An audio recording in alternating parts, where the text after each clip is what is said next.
Luego de eso, me gustaría presentarles a quienes expondrán durante aproximadamente 15 minutos sobre el libro Desde los territorios, repensar un proyecto país, una investigación conjunta entre 8 regiones y sus universidades regionales. El primer presentador será don Cristian Villol, vicerrector de Investigación y Desarrollo de la Universidad de Chile. Le seguirá Teresa Matus, la decana de la Facultad de Ciencias Sociales de la Universidad de Chile. Luego Claudia Hayes, jefa de carrera de Ciencia Política de la Universidad de Chile. Luego le seguirá Miguel Atienza, director del Departamento de Economía de la Universidad Católica del Norte y coautor del libro. Por último, terminará el profesor Gonzalo Falabella, editor del libro Desde los territorios, repensar un proyecto de país y académico de la Facultad de Sociología. Invitar ahora a comenzar la discusión al vicerrector Cristian Villol. Muchas gracias. Quiero saludar a todos los que nos acompañan el día de hoy. Para mí es un privilegio participar en el lanzamiento de este libro que reflexiona sobre posibles avenidas para avanzar en el desarrollo de Chile, enfatizando la necesidad de fortalecer nuestra apuesta por una economía que tenga el conocimiento y la descentralización al centro de su estrategia. No son pocos los casos de análisis en que se nos presentan oportunidades de desarrollo que se frustran debido a que no vimos las posibilidades de vinculación entre las necesidades de las industrias a nivel nacional y regional y el aporte que el conocimiento y su transferencia les puede contribuir para fortalecer su productividad, competitividad y actualmente su sostenibilidad. Las conclusiones a esta falla no son solo de mercado ni de Estado, sino que es el reflejo de una carencia en un acuerdo transversal de colocar al conocimiento al centro de nuestra estrategia de desarrollo. Algo así como un motor que movilice nuestra travesía hacia mayores niveles de prosperidad. Los resultados de esta ausencia son bastante evidentes. En primer lugar, un magro gasto en I+D respecto del PIB nacional, comparado con otras economías igualmente intensivas en recursos naturales como la chilena, pero que incorporando investigación, desarrollo e innovación, pudieron sortear los desafíos de la exclusiva rentabilización por explotación de sus recursos disponibles. Y un escaso aporte del sector privado en la composición del gasto en I+D, que se acerca al 0,13% del PIB chileno. Este es el contexto en el que la Vicerrectoría de Investigación y Desarrollo de la Universidad de Chile busca fomentar el trabajo colaborativo que vincula a la universidad con sus pares regionales, con el sector público aportando evidencia para el diseño de mejores políticas públicas y con el sector privado, transfiriendo conocimiento que permita avanzar en innovación y en la toma de decisiones más robustas. Al igual como señala el libro, en los 8 estudios de casos desarrollados, la tarea de vinculación y trabajo colaborativo no es simple ni tampoco fácil. Requiere de reconocer los propósitos, objetivos e intereses de los diferentes actores, fomentando su autonomía para favorecer esquemas de largo plazo que eviten la inconsistencia dinámica de las políticas públicas y las decisiones industriales, como lo reflejan los casos de aglomeraciones productivas que se ponen en evidencia en esta publicación. El valor que vemos en este libro es su aproximación teórica amplia y flexible que tiene el potencial de avanzar en una aproximación sistémica de análisis en los nudos y barreras regionales para el desarrollo endógeno y al mismo tiempo reconocer las posibilidades que permitan el desarrollo potencial de las aglomeraciones productivas que hoy germinan en nuestros territorios y regiones, tanto en las industrias aquí presentadas como también en aquellas que hoy comienzan a desarrollarse por el impulso de una necesidad global, como son las energías renovables, las tecnologías limpias, la biomanufactura, entre otras. Hoy asistimos con alegría a la materialización de 4 años de investigación conjunta, en la que contribuyeron la iniciativa Bicentenario Juan Gómez Milla de la Universidad de Chile, 5 proyectos de investigación Fondesit y otras investigaciones locales desarrolladas desde sus territorios y universidades. Este marco colaborativo permitió profundizar la mirada interdisciplinar sobre teorías del desarrollo y nuestro avance en cada etapa. Durante estas y al concluir las investigaciones, se compartieron y discutieron los hallazgos finales de los 7 investigadores y coinvestigadores con actores principales entrevistados en cada territorio, contando en todo el tiempo con el respaldo de la Universidad de Chile. Aquí me gustaría relevar un aspecto fundamental de esta iniciativa. Quienes lideraron la investigación de los casos de estudio viven cotidianamente la realidad regional en que funcionan las aglomeraciones productivas analizadas, por lo que les permite conocer de primera fuente y observar como actores locales la realidad analizada. Este es un tremendo valor que nos interesa reforzar como universidad. Superar el centralismo habitual en nuestra producción de conocimiento, su comunicación y transferencia. Antes de la dictadura, la universidad, con su presencia nacional en todas las regiones del país, gozaba de una riqueza interna de su diversidad disciplinar, regional y cultural. Luego del quiebre institucional, el rediseño de la Universidad de Chile como una universidad regional en Santiago, se hace necesario fortalecer la colaboración con las comunidades académicas regionales para recuperar algo de esta diversidad. Este libro, Desde los territorios, repensar un proyecto de país, viene a mostrarnos que esa colaboración es posible materializarla en una nutrida contribución de investigadores e investigadoras de universidades regionales que aportan miradas diversas y flexibles para visualizar diferentes posibilidades de desarrollo regional, en donde se releven las trayectorias territoriales y regionales asentadas en la dinámica y evolución de cada una de ellas. Me permito terminar felicitando a quienes lideraron y participaron de la investigación que dan el contenido de este libro. Sin lugar a dudas, este será una contribución para seguir explorando nuestra propia senda de desarrollo regional y nacional que ponga el conocimiento y la descentralización como ejes estratégicos. Muchísimas gracias.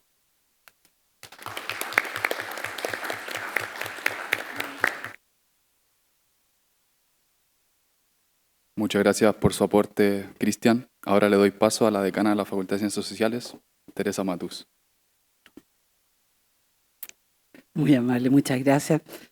En primer lugar, yo quisiera agradecer a Gonzalo y a todos los autores del libro por entregarnos esta obra, que la verdad está en un formato de libro, pero que, tal como decía el vicerrector, es el fruto de largos años de investigación.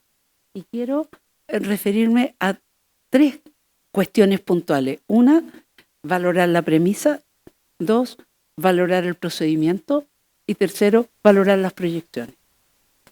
Valorar la premisa, porque indudablemente, y en este sentido, tengo la convicción que la forma de valorar los casos de estudios que se proponen en el procedimiento parten de la consistencia de una premisa conceptual. De una premisa conceptual que no es inductiva, sino que no tiene sentido sino al interior del desarrollo de toda la investigación. En este caso, en lo que Gonzalo llama esos 8 modelos de desarrollo, no me alcanza el tiempo para poder ver en ellos, así como cuando uno escucha a Piazzolla, los ecos de grandes lecturas, desde luego ahí hay mucha riqueza conceptual acumulada, ¿no? Desde lecturas clásicas de la sociología en términos de cómo conceptualizar los territorios, no en términos sin duda solamente espaciales, hasta pensar desde ellos un proyecto país. Pienso que además en el contexto nacional que hoy estamos viviendo, que tengamos una reflexión de cómo repensar un proyecto país hace que la premisa concebida de que ese proyecto país sea multidimensional conceptualmente y que además recupere las agregaciones de valor, no solo de las investigaciones que aquí están descritas, sino cómo se nutre de anteriores producciones sociológicas de los años 70, de los años 80. Estoy pensando solo, por ejemplo, en ese clásico texto de la Dama Racine y la Claudia Serrano, de los nudos de la descentralización. Cómo acá, a lo largo de los casos y descripciones, se nos figura la posibilidad de encontrar condiciones conceptuales, nuevas miradas y formas de diálogos para repensar un proyecto país. Me parece a mí que repensar un proyecto país hoy se hace indispensable, insustituible desde los territorios. Pero los territorios no son meras agregaciones regionales, sino yo le concedo por eso gran valor a una propuesta modélica de multinivel a propósito de distintas formas conceptuales de concebir las crisis del desarrollo existentes en también los distintos niveles, no solo regionales, sino nacionales. Y pasa, esto lo considero de gran valor, más allá de los binarismos característicos, ¿no? Me hizo acordar, profesor, de una literatura que ganó el premio Manuel Mon este año, que se llama Arresten al santiaguino, cosa que les recomiendo leer, porque justamente acá no está el binarismo establecido entre el centralismo o las regiones, sino el cómo el estudio, incluso de las crisis muestran caminos. Y en esto yo no puedo estar más de acuerdo. Desde luego, todo mi propio trabajo que ha cruzado no solo en estos campos, ¿no? Sino, solo por decir, en el año 2006 y 2007, junto con el Observatorio de Ciudades, con la Chile, la Católica y académicos distintos, teníamos un texto que se llamaba La reforma municipal pendiente, o cómo pensar desde los territorios. O sea, hay un tipo de afinidades donde, desde luego, a mí, una de las cosas más interesantes que me pareció de la premisa es que asume las imperfecciones como un motor, que no apuesta por la perfección de las propuestas, ni de las propuestas públicas, ni de los modelos conceptuales cerrados, sino que se abre conociendo no solo lo que ha funcionado, sino precisamente aquello que no ha funcionado. Y cómo lo que no ha funcionado es diverso y tiene diferentes frentes. Y eso mismo permite abrir caminos flexibles de poder pensar desde esas crisis un motor nuevo de innovación. Entonces, creo que la premisa conceptual que nos entrega este texto es muy interesante, es muy amplia, tiene muchísimas posibilidades de lectura diferenciada que abarcan desde las teorías generales de la sociedad a trabajos clásicos del campo, en el ámbito del desarrollo territorial, en el ámbito de la descentralización, en el punto de la municipalización de estos proyectos, en la influencia y confluencia de actores, de agentes, de resultados de políticas públicas, y nos entrega también una suerte muy prudente, pero a la vez muy clara, de las falencias de políticas de Estado en relación con estas materias. Y por eso me lleva a mi segundo punto, que es el procedimiento.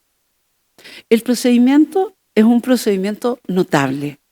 ¿Por qué? Porque no solo junta investigadores, sino que no es cosa cuando a veces uno ve trabajos, ¿no?, donde esto es un poco una unión forzosa, donde se tenga que decir que porque estamos diversas universidades, o a veces cuando uno entra, incluso en las regiones, a determinados municipios y están las oficinas municipales, ¿no? O en términos académicos están las distintas disciplinas puestas. Este viene de acá, este viene de allá, este es del norte, este es del centro, este es del sur. En cambio, acá yo podría decir que esto responde también a un modelo de investigación, que es un modelo de investigación de alta integración y que por lo tanto traspasa la calle en términos no solo de ser un diálogo entre expertos, sino en el mejor y más verdadero e indispensable sentido transdisciplinar, que es hacerse cargo de lo que pasa, de lo que sucede en esos territorios, y desde ahí modelar en forma distinta los casos emergentes y nombrar estas dificultades como los nudos del desarrollo, pero en la descripción del problema engendrar la propuesta de su solución. Y eso como procedimiento me parece a mí muy notable. Me parece que no es solo una alabanza al conjunto de actores, sino una forma de pensar una investigación colaborativa como una red de investigaciones conjuntas que encuentra en este texto un sentido de una imagen sintética. Cuando uno lee este texto, yo no pensé no solo en el tratamiento del caso a caso, sino cómo cada uno de ellos describe algo que se retoma tanto en las premisas conceptuales como en la posibilidad de sus proyecciones. Y en términos de proyecciones, a mí me hace todo el sentido la colaboración. la colaboración entendida no solo en términos de postulaciones asociativas. Nosotros en este momento, en la Facultad de Ciencias Sociales, estamos incentivando en forma especial la postulación, la formulación de investigaciones asociativas. Porque además, lo tengo que decir en los mismos términos que se plantea aquí en el libro, nuestro límite es investigaciones de fondos irregulares, ¿no? Así hemos crecido en términos del motor de la Facultad de Ciencias Sociales. Tenemos 23 adjudicadas, lo que nos da una tasa que no es así mala, no somos así, Sor Juana Inés de la Cruz no somos, ¿me entiendes? Pero nos habla de un estilo de desarrollo. Y por lo tanto, después de eso, tenemos el límite del triunfo, que es la negatividad de la asociatividad, donde bajamos bruscamente de 23 a 2, 2, 1, 1. Entonces, a mí me parece que en este sentido, este texto también nos enseña caminos de proyecciones acerca de las formas posibles de concebir investigaciones y cómo para pensar y repensar un proyecto de país, esto se nutre no solo de una red de actores, sino de una red de investigaciones.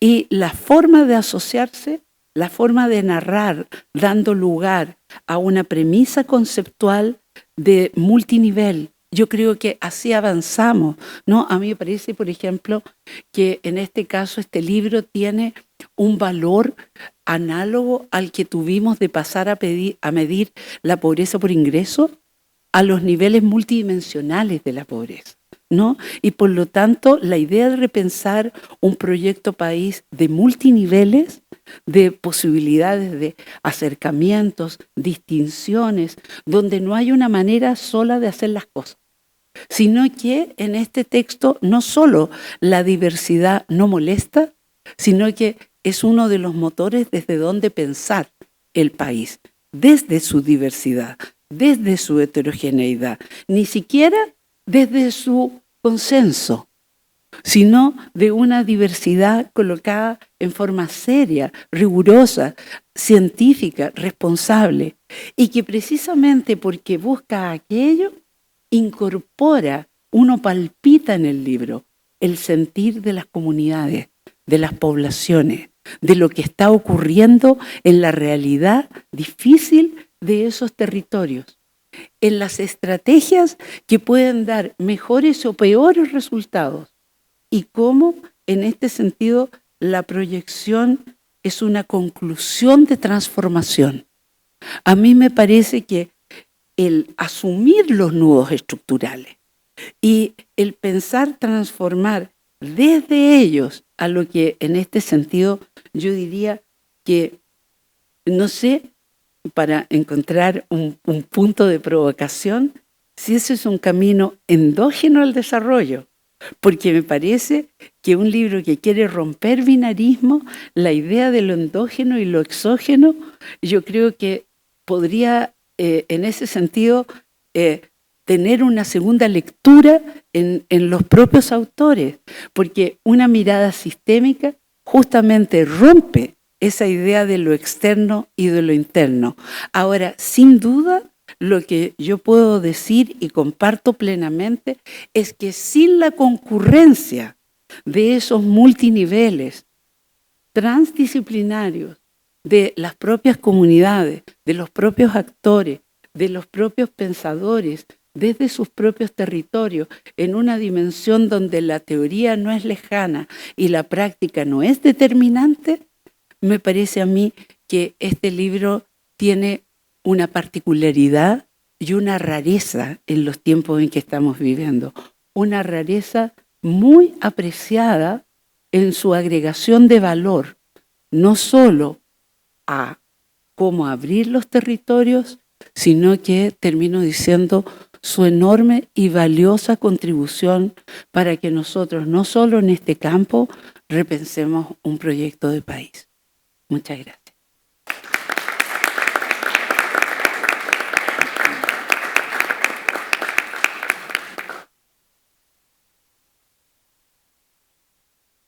Muchas gracias, Teresa. Muy interesante, de verdad, la aportación. Muchas gracias. A continuación, las dejo con Claudia Hayes. Muchas gracias. Bueno, muchas gracias por la invitación. Quiero agradecerle especialmente al editor del libro, de este libro Desde los Territorios, Repensar un Proyecto de País, Gonzalo Falabella, la invitación a presentar este libro. Y bueno, es un honor compartir la mesa con la decana Tere Matus, con el vicerrector Cristian González Villol, con el profesor Atienza y con el moderador que se me olvidó. Y con Francisco. Perdón. Bueno, y creo que el libro, como se ha señalado aquí en las intervenciones anteriores, apunta a un tema que es muy relevante en Chile, que es una demanda de democratización. Es parte de las demandas por democratización, una demanda por descentralización fiscal, administrativa, política, es decir, en todos los niveles de la descentralización, como uno de los elementos que hacen que la gente sienta que el sistema político no es suficientemente democrático. Y este libro aborda el problema del centralismo en las decisiones políticas y económicas del país, el problema de que las decisiones del modelo de desarrollo, que las decisiones del rumbo que va a adoptar la vida política y económica estén concentradas territorialmente. El centralismo, de lo que yo pude percibir y de lo que hemos vivido, digamos, en años recientes, genera problemas de distinta índole. Y yo creo que hay al menos dos dimensiones que están bien abordadas en este libro, más una que la otra. Una dimensión es una dimensión de ineficacia, de ineficiencia, de que las decisiones se toman sin tener en cuenta la realidad local y eso es perjudicial desde un punto de vista de la eficiencia del desarrollo. Y otro que es el que mencionaba antes de la legitimidad política. Porque se pierde esta identidad entre gobernantes y gobernados, se pierde esta identidad que es necesaria para que se pueda hablar de autogobierno del pueblo, para que se pueda hablar de democracia. Como señala Joseph Ramos en el prólogo del texto, una cosa es estar de acuerdo con descentralizar y otra cosa es cómo hacerlo. Y ahí yo creo que el diablo está en los detalles y creo que lo hemos visto en las discusiones constitucionales de los dos últimos procesos, incluso algo en el proceso de Bachelet, poco. Pero la verdad es que para todo el mundo es fácil decir que está a favor de la descentralización. Y cuando uno empieza a hablar de qué descentralización, cómo descentralizar, ahí ya no estamos tan de acuerdo. Y eso yo creo que tiene que ver con que no es fácil cambiar una estructura centralista por una estructura basada en los territorios y en las comunidades. No es fácil y plantea algunos desafíos que son problemáticos, plantea algunas amenazas que son amenazas reales y ciertas y que hacen que mucha gente diga mejor ni siquiera intentarlo porque el peligro es demasiado grande.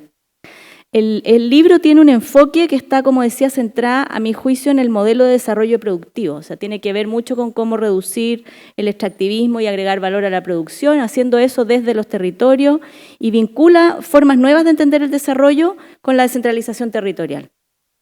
Eso tiene más que ver con el tema de eficiencia y eficacia. Y propone fortalecer los territorios frente al centro político y dentro de los territorios, específicamente la pequeña y la mediana empresa local, frente a la gran empresa nacional o transnacional, porque podríamos tener desarrollo local con empresas transnacionales o nacionales, que sería un desarrollo, no sé si podemos decir que eso realmente descentraliza.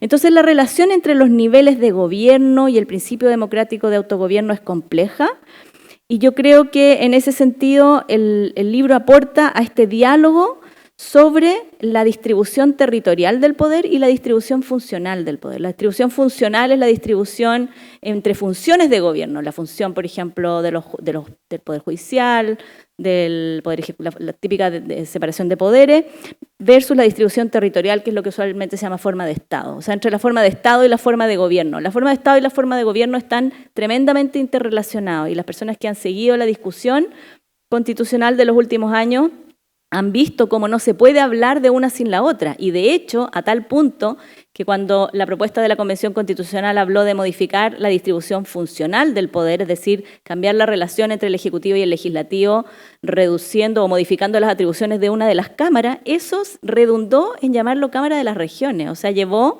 a que ese cambio funcional en las relaciones entre los distintos órganos de la distribución funcional del poder tuviera una dimensión territorial y se hablara de que la Cámara de las Regiones debía ser una Cámara que representara sobre todo los intereses que tenían que ver con lo territorial.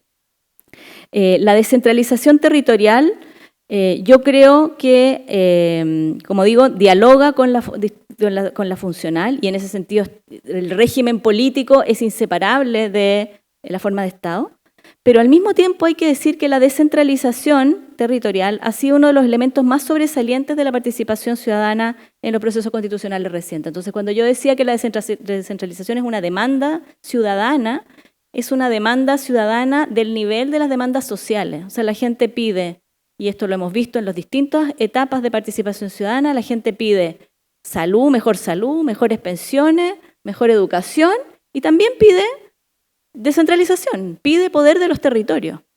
La propuesta de la Convención Constitucional que se rechazó en el plebiscito del 4 de septiembre del 2022, hablaba del Estado regional, hablaba de la Cámara de las Regiones, como decía antes, hablaba incluso de la comuna autónoma.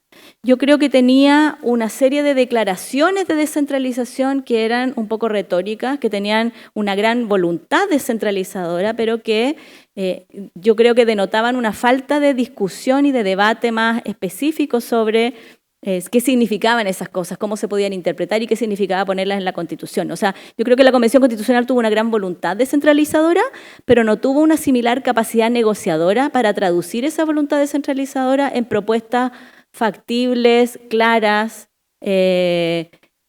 comprensibles y que reflejaran un acuerdo del sistema político, o al menos de los grupos representados en la Convención Constitucional.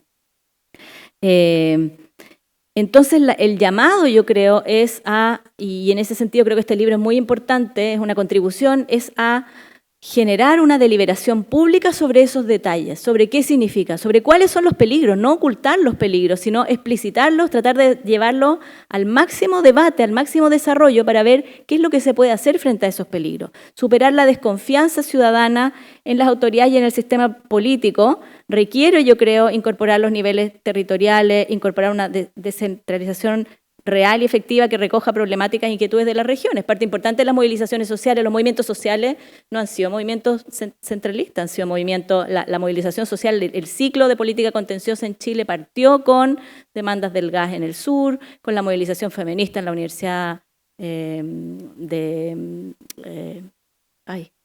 Austral, gracias, se me olvidó, partió en el sur. Hemos tenido movimientos sociales de carácter ambientalista en el norte por temas extractivos o por termoeléctrica. O sea, los movimientos sociales antes de la Revolución Pingüina del 2006 venían, y es súper interesante un estudio del COES sobre que el Centro de Estudios de Conflicto y Cohesión Social estudia mucho la conflictividad social. Y ellos hicieron un trabajo en un momento de estudiar las protestas a través de los medios de comunicación. Y estaban viendo el Mercurio y la Tercera. Y de pronto se le ocurrió incorporar la radio Bio Bio. Y se les dispararon los conflictos territoriales fuera de la región metropolitana. O sea, también la forma en que estudiamos los problemas, si no tiene una mirada territorial, genera un sesgo gigantesco. No estábamos viendo la conflictividad social fuera de la región metropolitana. Entonces también estudiar el conflicto social, estudiar todas estas dimensiones requiere una mirada también territorial. Eso lo digo como las ciencias sociales también necesitan, para tener una visión fidedigna de la realidad, una mirada descentralizada. Tuvimos el 15 y 16 de mayo, junto con la elección de la Convención Constitucional del 2021, la primera elección de gobernadores regionales. Y con esta nueva institución de los gobernadores regionales, esto fue una reforma descentralizadora que de alguna manera buscó hacerse cargo de esta demanda tan sentida de descentralización, en este caso política, y teníamos estas 4 papeletas distintas, una elección bien compleja, y con eso se buscaba de alguna manera dar una señal de descentralización. Sin embargo, hemos visto que, y aquí, bueno, toda la mesa es mucho más experta que yo en esto, se han generado bastantes dificultades con la figura del gobernador regional y su relación con el representante de la Presidencia de la República, y eso aparece mucho en los espacios de participación ciudadana, como les decía. El capítulo del anteproyecto, del anteproyecto de la comisión experta que trata este tema es el capítulo 6 sobre gobierno y administración regional y local. ¿Ah? ¿Sí? La propuesta constitucional rechazada, como decía, definía a Chile como un Estado regional, es decir, tenía este esfuerzo de descentralización. La propuesta de la comisión experta de este proceso fue mucho más conservadora, podríamos decir, pero tiene un capítulo que se llama Gobierno y Administración Regional y Local, donde se aborda este tema, y ahí les quería contar cuáles fueron los resultados de las audiencias públicas que me correspondió a mí en nombre de la Universidad de Chile coordinar en ese proceso de este último proceso constitucional. Y los informes cualitativos de audiencia que están disponibles en la página web de la Secretaría de Participación Ciudadana hablan de los siguientes, les voy a enumerar 1, 2, 3, 4, 5, 6, 7 puntos que se mencionan prioritariamente en la participación ciudadana sobre este capítulo, sobre el tema de Gobierno de Administración Regional, del anteproyecto de los expertos. O sea, esta es la opinión ciudadana sobre el anteproyecto de la comisión experta. Primero, se habla de la necesidad de fortalecer los gobiernos regionales a través de la transferencia de competencia. O sea, hay una valoración en general positiva del anteproyecto de la comisión experta, pero se señala que es necesario fortalecer los gobiernos regionales. Segundo, la necesidad de avanzar más en descentralización política, administrativa y fiscal. Tercero, hay varias audiencias que señalan que la propuesta de los expertos no resuelve el conflicto de competencias entre la delegación presidencial y la jefatura electa del gobierno regional. Yo creo que eso es un problema evidente y lo sabíamos antes de que se implementara la reforma. También las audiencias critican que se dejan demasiadas definiciones a la futura regulación legal, o sea que la Constitución no resuelve, sino que manda simplemente una señal. Se señala que la representación de la presidencia, y esto me pareció bien interesante que surgiera tanto, que la representación de la presidencia debería existir al nivel provincial y no regional, y que se evidencia una amplia, o sea, las audiencias públicas evidencian una amplia opinión de que el Consejo de Gobernadores Regionales debería estar presidido por el Presidente de la República y el Consejo de Alcaldes por el Gobernador Regional respectivo para materializar una verdadera integración territorial multinivel. Y por último, penúltimo, se aborda la necesidad de erradicar constitucionalmente la administración de las áreas metropolitanas en los gobiernos regionales en coordinación con los municipios, y varias audiencias abordan el problema de la equidad territorial. No quiero decir que todo esto yo no estoy apoyando estas propuestas, pero quiero decir que son elementos que a veces se pueden ser contradictorios entre sí, pero que surgen de las audiencias públicas que ustedes pueden ver. Nosotros tenemos un buscador, una página web que se llama audiencias.scanner.anholster.com, es medio enredado, pero si ponen audiencias públicas les va a salir la página igual. Y es bien interesante porque es un buscador en el que están registrados los videos de 1.200 audiencias públicas en todo el país. Ustedes pueden buscar por región, pueden ver la audiencia, pueden buscar por palabra, pueden buscar, por ejemplo, regionalización o gobernador provincial, lo que sea, y les va a aparecer en qué audiencia se mencionó ese concepto. Sale la transcripción está hecha con inteligencia artificial, así que no es muy inteligente, pero está la transcripción abajo y está el video. Es una herramienta que a mí me enorgullece mucho que hayamos podido ponerla a disposición de toda la ciudadanía, pero que lamentablemente no ha servido de mucho. La propuesta del Consejo, como decía, es menos ambiciosa que la de la Convención, y yo creo que la equidad territorial, francamente, se ve amenazada por la norma de la eliminación del pago de contribuciones. O sea, creo que deshace todo lo que puede avanzar en descentralización al eliminar el pago de contribuciones y con eso afectar la equidad territorial.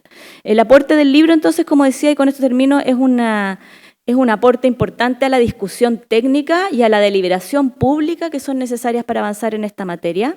Creo que hay desafíos importantes en el tema. Uno de ellos es justamente la descentralización versus la equidad territorial. La descentralización puede ir en contra de la equidad territorial. Puede agudizar la desigualdad de unos territorios. Por ejemplo, si le damos total autonomía a las regiones ricas podrían cobrar impuestos y las regiones pobres podrían ser aún más pobres de lo que son hoy día. Entonces hay que pensar en esas cosas, en que igual Chile es un todo, es un país donde el principio de equidad territorial debiera ser puesto en la balanza cuando se habla de descentralización. La descentralización también puede, y esto ha ocurrido en otros países, puede generar focos de corrupción nuevos que no existían antes. La corrupción existe hoy día más en el nivel central, podría existir más en el nivel local, puede generar clientelismo político o puede agudizar el clientelismo político que ya existe, para ser un poco más preciso, ¿verdad? Y también hay que decir que la descentralización no es sinónimo, no es necesariamente sinónimo de más ni de mejor democracia.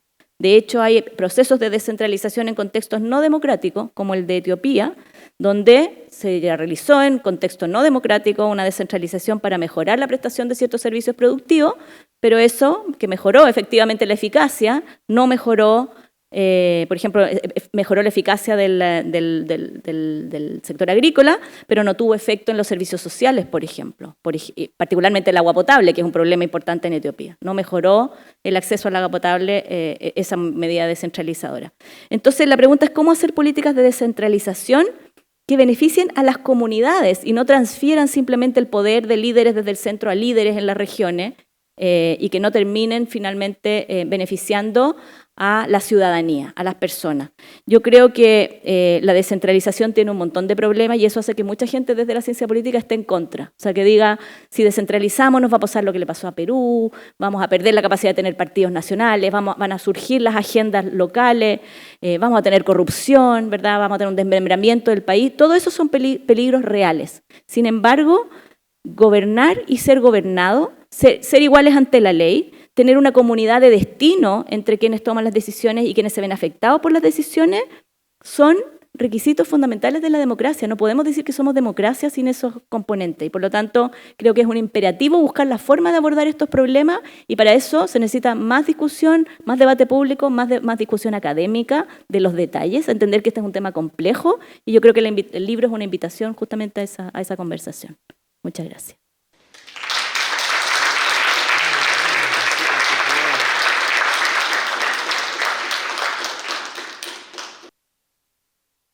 Muchas gracias, Claudia. Creo que es sumamente interesante e importante la última pregunta que realizaste en tu presentación, así que agradecerte mucho por tu aporte. A continuación va a hablar Miguel Atienza, coautor del libro y jefe de la carrera de Economía de la Universidad Católica de Antofagasta.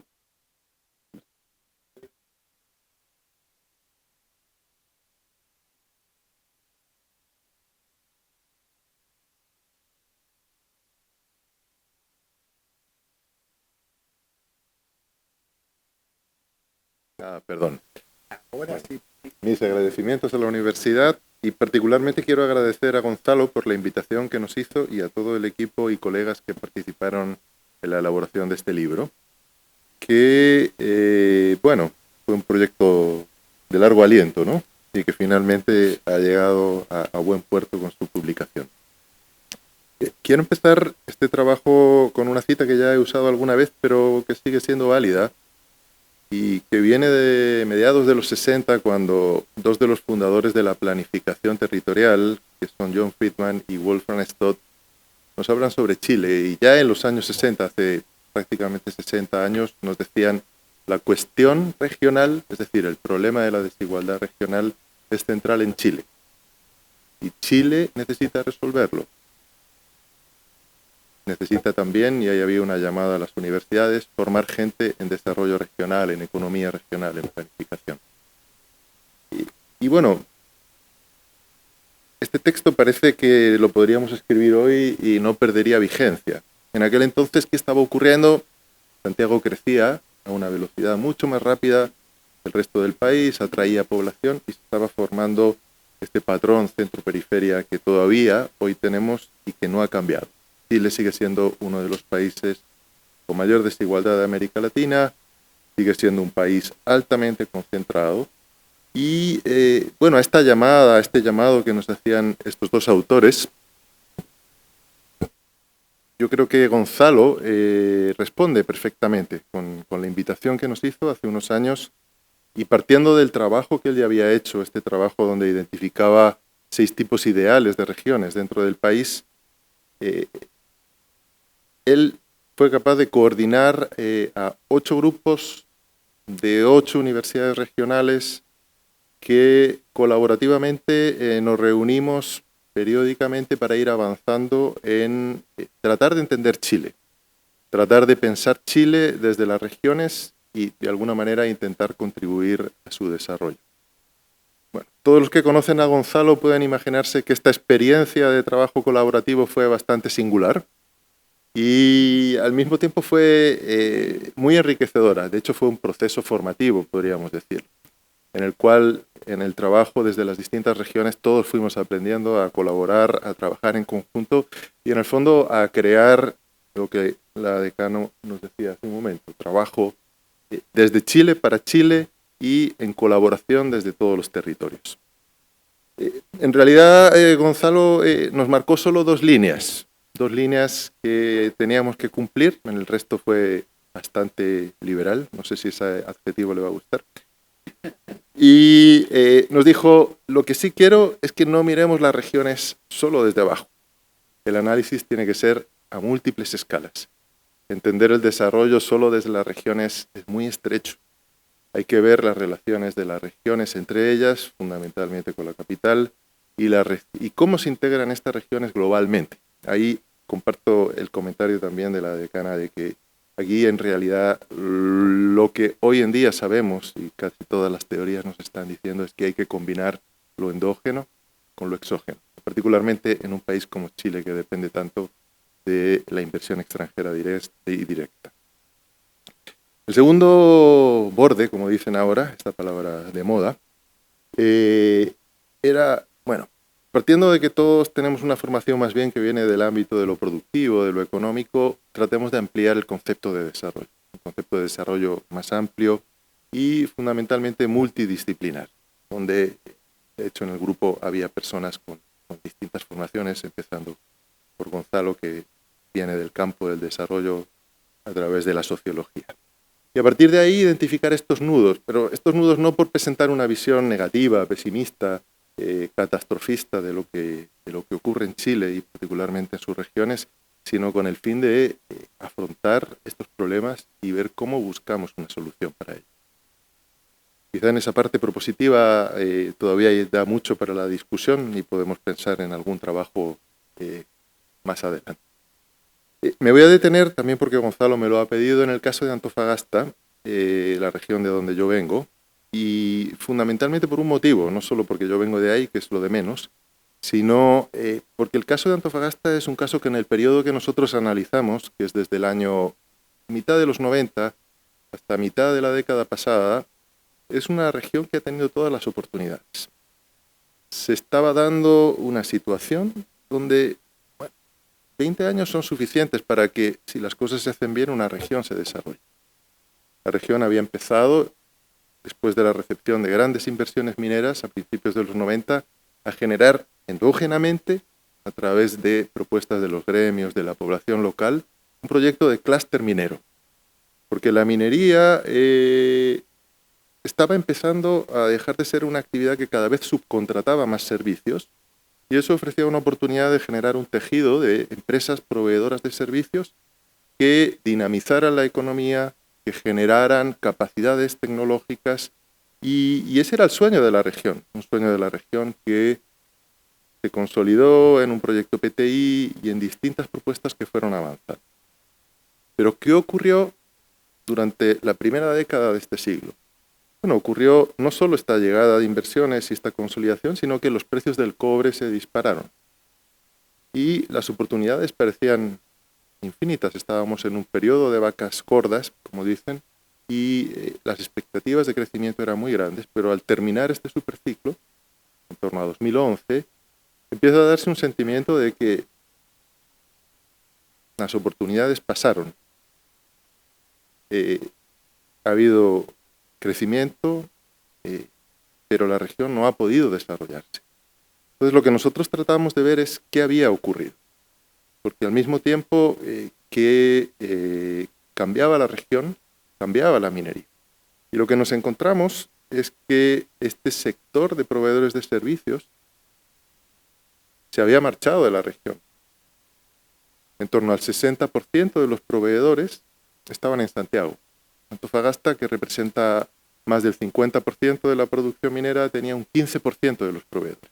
Y además esos proveedores no eran los más tecnológicos, eran proveedores de servicios básicos o con un componente tecnológico medio.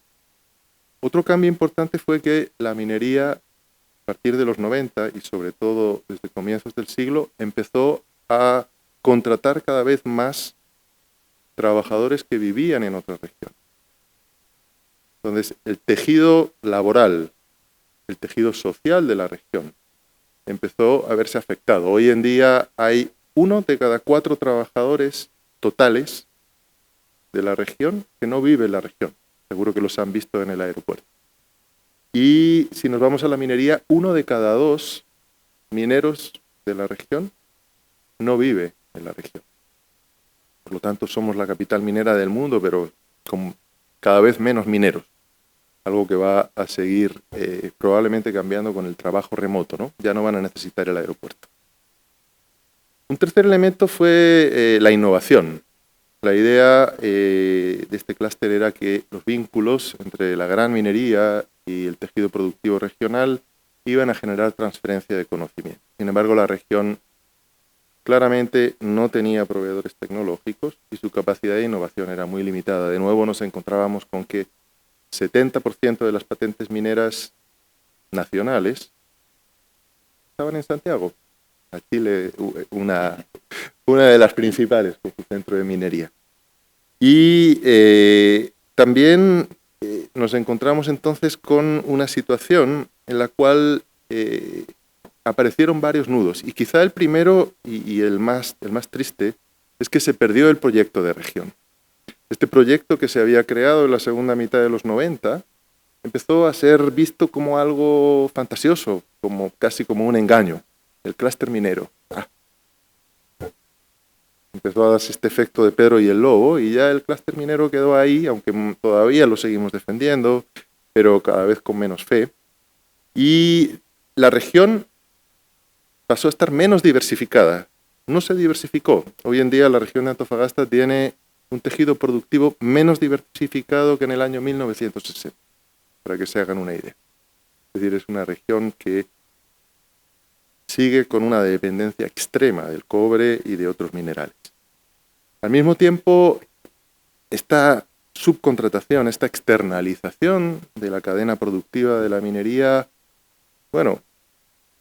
se ha dado fundamentalmente fuera de la región. Ha habido una captura de valor, y aquí cuando hablo de captura de valor no me refiero solo a las multinacionales o Codelco, sino también de proveedores de servicios y también de estos trabajadores que no viven en la región y trabajan en otros lugares, para lo cual tienen derecho sin duda.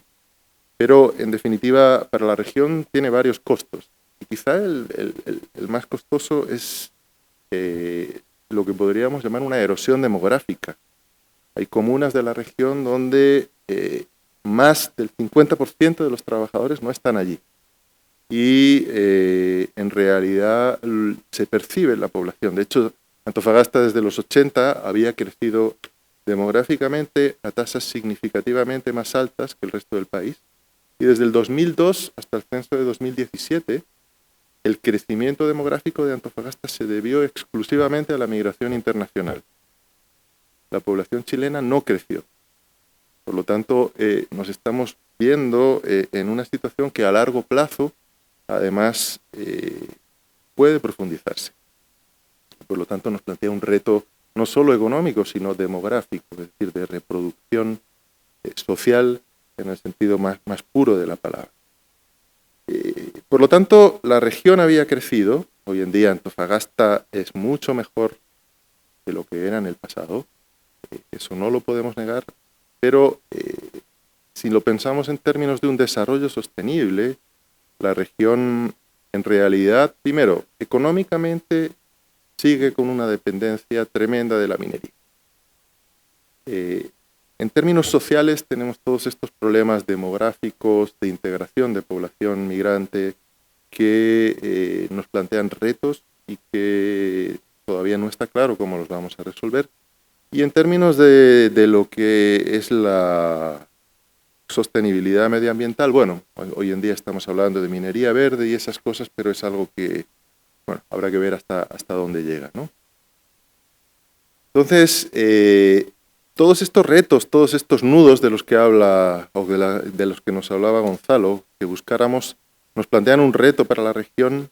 Y yo lo que les invito es a leer el resto de casos. Ahí van a poder ver el caso de una ciudad en crisis crónica, como es todo el sector portuario de Valdivia, el sector de la fruta y vitivinícola en la región del Maule, las propias TIC en Santiago, la región del Biobío, la de la Araucanía, o el sector del lechero en la región de los ríos y los lagos. Lo que van a poder ver es en el fondo los muchos chiles que existen.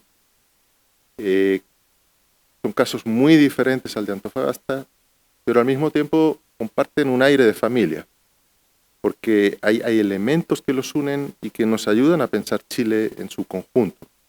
Es decir, no hay que pensar esto como un collage, sino que hay que pensarlo más bien como algo que se integra. El país se integra a través de sus regiones, normalmente pasando a través de Santiago, pero no podemos ver esto como un cuadro cubista. Yo creo que hay que hacer ese esfuerzo de vincular los distintos componentes del país y teniendo en cuenta al menos 3 elementos que a mí me gustaría destacar que son problemáticos para todas las regiones y que tienen que ver justamente con ese juego de lo endógeno y de lo exógeno.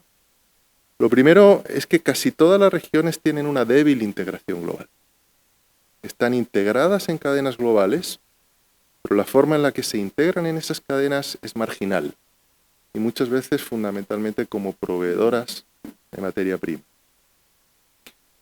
Esto tiene que ver con la existencia de un tejido productivo muy frágil y un tejido productivo que muchas veces está dominado por grandes actores, y cuando digo grandes actores me refiero no solo a grandes actores internacionales, nacionales, sino también locales. Es algo que se ve claramente, por ejemplo, en el caso del sector lechero, ¿no? en los ríos y los lagos.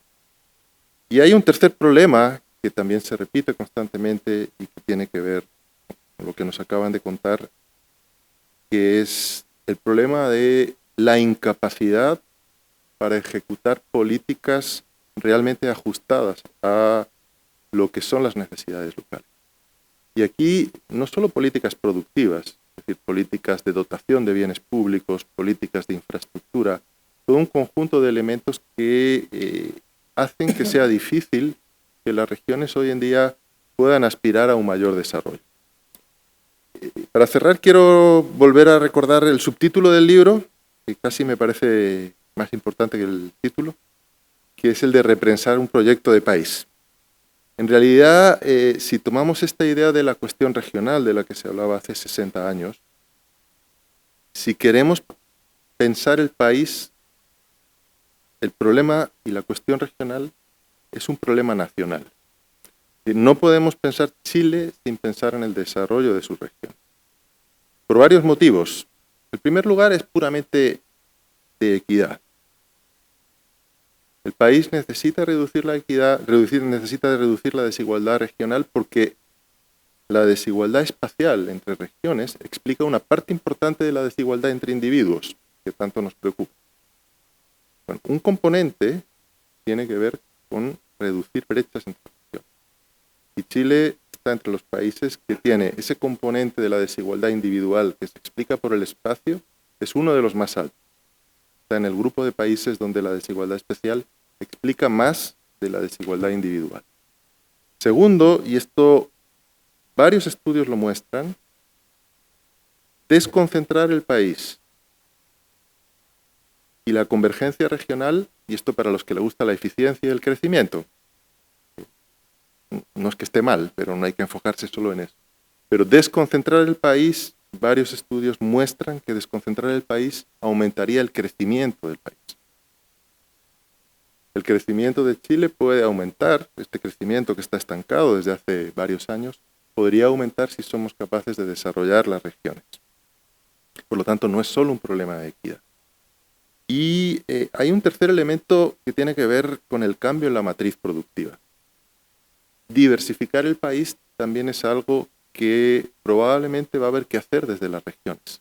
Santiago ya está relativamente diversificado y son las regiones que representan finalmente a un 60% de la población del país las que pueden hacer una mayor contribución a lo que sería un Chile más diversificado, a reducir esta dependencia de los recursos naturales. Para que esto sea posible, en realidad, y aquí vuelvo al tema de la descentralización y el cómo plantearla, ¿no? Una pieza clave es esta discusión sobre el modelo de Estado y el modelo de gobierno. Es decir, cómo dotamos a las regiones de autonomía suficiente para llevar a cabo sus políticas, cómo hacemos que ese modelo no genere al mismo tiempo mayor desigualdad, que podría ocurrir, y cómo hacemos que ese modelo rinda cuentas, es decir, que no se convierta en una fuente de corrupción de clientelismo político. Y yo creo que este es un reto que el libro nos plantea, no queda respondido, sino que ahí queda la pregunta planteada y esperemos que podamos contribuir a esta discusión que todavía sigue del modelo de país que queremos y que aparentemente, por lo que nos van diciendo las encuestas, parece que va a seguir. Así que esperemos que el libro sirva para ese debate. Muchas gracias.